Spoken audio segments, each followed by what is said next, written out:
We're just going to have to see how this film comes off. If it's well received, we'll do another one. And what if it's not? we're going to do another one anyway. Wishes speaks for itself. I will say that 4 years earlier we were wannabe movie makers. Now we were the real deal. We were really movie makers. And with that came media attention, and I'll be the first to say I loved it. Who wouldn't?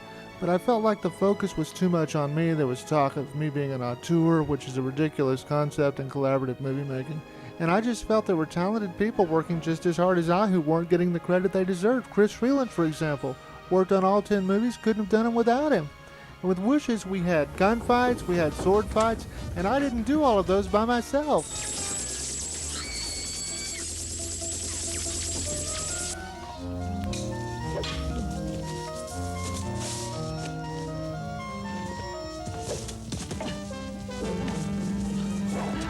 And we were really fortunate to have Blake T. Evans come in and direct the photography on the picture. I mean, he brought a skill level that was amazing and made this movie look 10 times better than it would have. And R. Scott Wilson, who operated Wishes, his work ethic was outstanding. The guy showed up every day and worked like a dog, and it was hard work. And then what can you say about David Whitley? Artwork, special effects, fight choreography, acting. I mean, the man was a virtuoso, and there'll never be another one like him. Damn you! Wanna fight, huh? Fight me! And then my brother, Dan Hall, we had hired a professional effects house to come in and do our bullet hits, and they couldn't deliver. And my brother, using 30-30 shells, rocket igniters, and a homemade nail board, did a great job. And it was all trial and error. He did it all by himself with a little help from Whitley, and it came out great. And on Wishes, I would reach the height of my collaboration with Kerry Sims. I got to cut the picture in his state-of-the-art studio, and I got it cut beautifully, just the way I wanted it. And the icing on the cake was getting Kurt Wilson to compose and orchestrate an original soundtrack. My wishes come true. Will I sing a new song once again? Shall I soar over clouds filled with rain?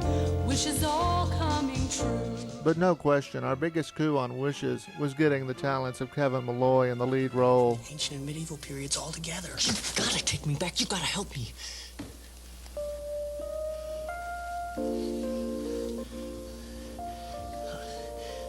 I understand now.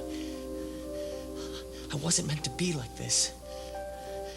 I'd rather be stuck in a wheelchair the way that I was meant to be than to be the kind of person that no one likes. It was a complicated movie, but like with Shadow Games, I didn't try too hard. I relaxed and trusted my ability. And I drew on my childhood for the story. I was born with cerebral palsy, and the Easter seals helped me a lot. In fact, I was the Easter seal poster child in 1971.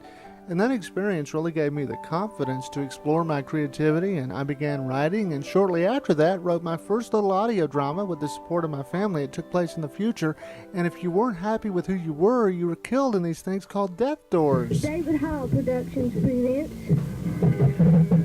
Death Door 7. It was definitely a precursor to Wishes, although it would be more than a decade later before the story would evolve into its final form. And even then, I held it back until after we'd done Heartstrings, and I felt like we were good enough to actually do justice to the story. But sometimes you just have to admit that you're lucky, and I was incredibly lucky to have the vast array of talented people around me that I had continually. We lost Brian Brooks after Heartstrings, like I said, but after Wishes, we would lose the incredible talents of Alan Hale. So even as we lost people for periods of time, new folks would come in, and Suburbia Studios' production schedule would continue without missing a beat.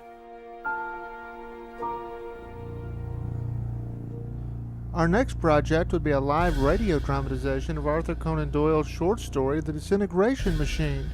One of our new studio members, Blake Evans, would join forces with one of our old studio members, David Whitley. Good afternoon, gentlemen. You are here to observe the Nemor disintegrator? That's correct, Professor Nemor. During rehearsal, Blake would say, Nemor, and Whitley would snap and correct him and say, Nemor! And I'm like, Whitley, you can't ad-lib. We have to get out at 14:30 exactly, and we did.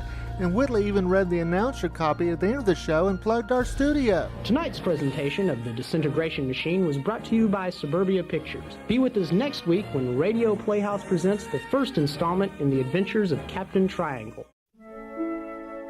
If you look at the end of Wishes, you will see a production number, 109. That means it was the 9th movie we did.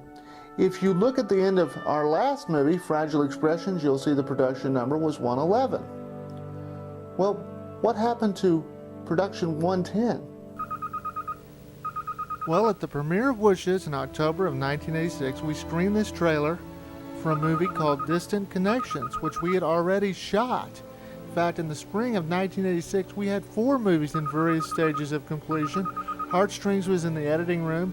Wishes we just wrapped principal photography on. This movie, Distant Connections, we just started principal photography on. And Fragile Expressions, our last movie, was in pre-production. R. Scott Wilson, who operated Wishes, would be the director of photography on this movie. Susanna House and Herschel Stein would form our production crew, along with Mark Britton, who did our sound. Hello? Unfortunately, before the movie could be completed, an act of God would destroy all the original raw footage. It's a shame, too. We had a great time doing this movie. In fact, I held open auditions, and a record number of people showed up to try out. What are you reading? Magazine. Which one? Modern Maturity. I had some incredible talent for callbacks. Some were well prepared and got the part. Others were not so well prepared and didn't get the part. I don't know these lines. One of the joys of working on Distant Connections was meeting John Harvey. He had tremendous courage as an actor. My father died today. For my money, he's a courageous man, too. He's a doctor in our nation's military. Talked to him last week. He's about to be promoted to lieutenant colonel. A few scenes from Distant Connections do survive on The half-inch. whipped cream. Don't tell me you don't remember. We got it all over the bedroom. In the story, John Harvey's character, Tony, gets a wrong number from Allison Bodie's character, Lisa, but he's intrigued by her and seeks advice from my cat Jones as to whether he should call her back. I mean, calling her back would be stupid, right? Yeah. Can I get the number for Lisa Brown, who lives in Florida, please? Of course, there are a million Lisa Browns in Florida, but he's determined. Did a veterinarian get whipped cream all over your bedroom once? Hello? Eventually, he does get back in contact with her. Hey, you're the guy I got mixed up with yesterday. They begin talking, they become friends, and over the years they share life's ups and downs, but just over the phone they're separated by half the country, and they never meet until the end of the picture when Lisa shows up at his door. Hi, Tony. Hi, Lee.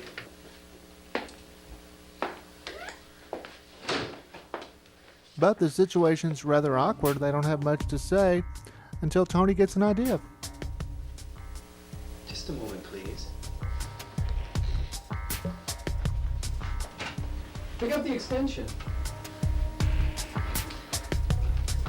Hello?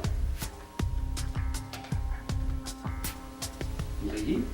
Tony? That's better. I often wonder if this movie was a victim of my having too many irons in the fire, but I don't think so.